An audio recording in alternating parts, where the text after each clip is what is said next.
Hello everybody, Tier 1000 here with a new action figure review for you guys. Today I am going to be reviewing the 1/60th Wing Gundam. Now, some of you might actually remember this action figure. I know I do. I got this for Christmas when I was a lot younger. And I remember having a lot of fun with this. So let's see if this actually lives up to nostalgia. On the front, we see, of course, the icon for Gundam Wing. Mobile Suit Gundam Wing, as it is in the United States. Pardon me, I bumped the camera. Transforms from Mobile Suit mode into Bird mode. Up here on the front, you'll see an advertisement for the Beam Saber, Buster Rifle, and Special Shield. Deluxe Transforming Wing Gundam. You see the nice figure on the inside there. We're going to take a look at that in just a minute. And of course all the warning symbols. Let's move to the side. On the side we see advertisements for the Deluxe action figures such as the Wing Zero, then the Desatel, and the Ultron. Collect them all. On the other side we have advertising for the 1/100 scale models, such as, of course, the Wing Gundam, the Death Scythe, the Epion, and the Wing Zero. Once again, collect them all. They really want you to buy this stuff. On the back, we have some nice images of this. Of course, it lists out the Vulcan Cannon, the Machine Cannon, and the Search Eye. Of course, also it once again advertises the Beam Saber, Buster Rifle, and Special Shield included. And it has it in Bird mode. Cool, transformation and model building action in one. Deluxe Wing Gundam can be transformed into Bird mode. You build the Wing Gundam weapons. So this was like an action figure that had a lot of model building in it too. So it's kind of a mix of both. A good merging of the two. Visit the Gundam Wing website at www.gundamofficial.com. I don't even know if that website's still up, actually. And it's something we all miss seeing only on Toonami. So, I gotta confess, when I first got the kit this morning, it was mint condition, and I was actually making a video where I was opening it mint condition, but halfway through the video, my camera cut out because my memory card ran out of memory. So unfortunately, as I'm shooting this, it is not mint condition, but I assure you, I didn't do much with this other than just take a look at it. So let's go ahead and get this box open.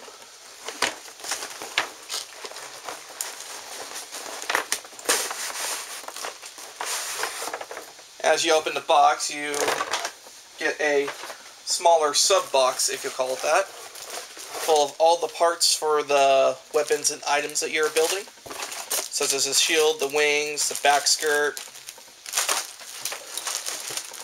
with, of course, out.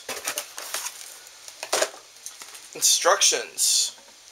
We all need instructions for this. What good is a model kit without instructions? I tried to build one without instructions, and believe me, it is horrible. Horrible, horrible, horrible. So, let's go ahead and take a look at the action figure itself.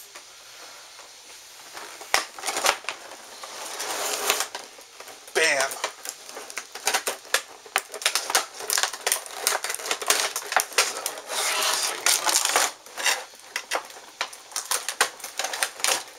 How many of you had this when you were younger?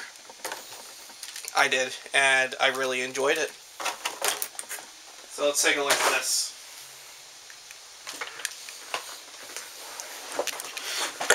Okay. So, it actually looks like pretty good quality. I'm probably going to end up inking this and make it look even better.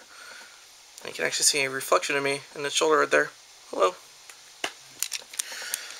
So yeah, I'm probably going to ink this to make it look better, but let's go ahead and take a look at all the parts individually.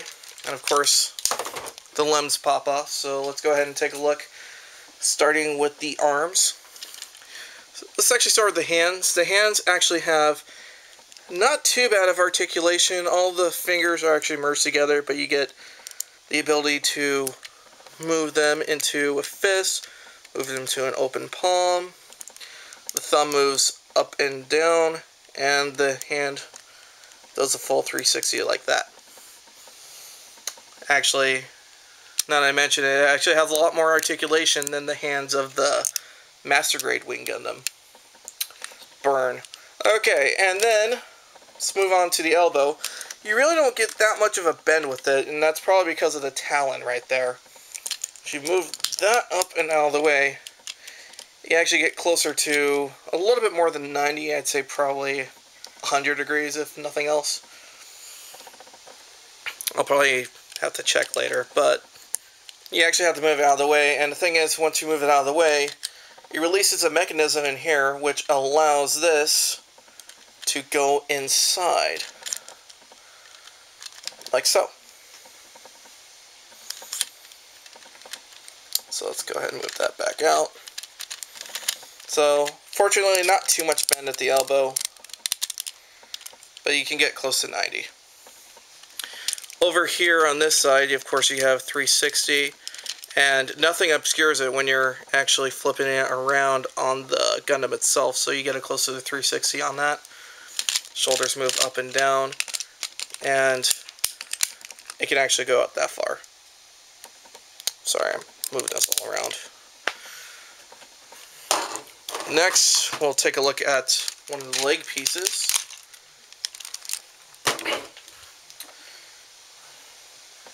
So, as far as the articulation goes, the ankle moves around quite a bit.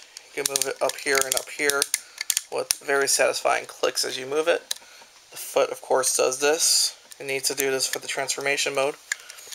The leg, regularly, if you just bend it without pulling anything out, can do about a 90-degree bend. But technically, if you do this, you can give it a 180, although it looks kind of weird like that. But for the transformation sequence, you can just kind of pop it out like that, and you have the booster. Or is it something like this, actually? And you have the booster pointing out this way when it's on. And of course it has all the screws on the side, so make sure you know what side you're putting it in, and it'll look its best when the screws are facing inward. So those pieces aside, you have 360-degree movement at the waist and 360-degree movement at the head. The head only moves left and right, though. I mean, it has some movement side to side and up and down, but that's just because it's loose. Other than that, really not much else with it. I mean, you don't have the moving side skirts like you do on the Master Grade. That's actually a pretty new feature. But I'll go ahead and review the rest of it as I build it, and the next time you see this model, it'll also be inked up, and it'll actually look a lot better than it does. I'm thinking about doing some painting on this, too. I'd like some opinions on this if you guys have any. I'm thinking about painting the V-fin to be gold to match all the other gold pieces on it. I don't know, I just never really liked the look of, I think it's either one or the other. You should do gold or you should just do yellow. And because most of the pieces on this are gold, I'm thinking of just painting this gold, so I like some opinions on that if anybody has any. Other than that, this is the first part of my review, and I will come back later with more once I get everything put together and get this looking good. Thanks for watching, everybody, and see you then.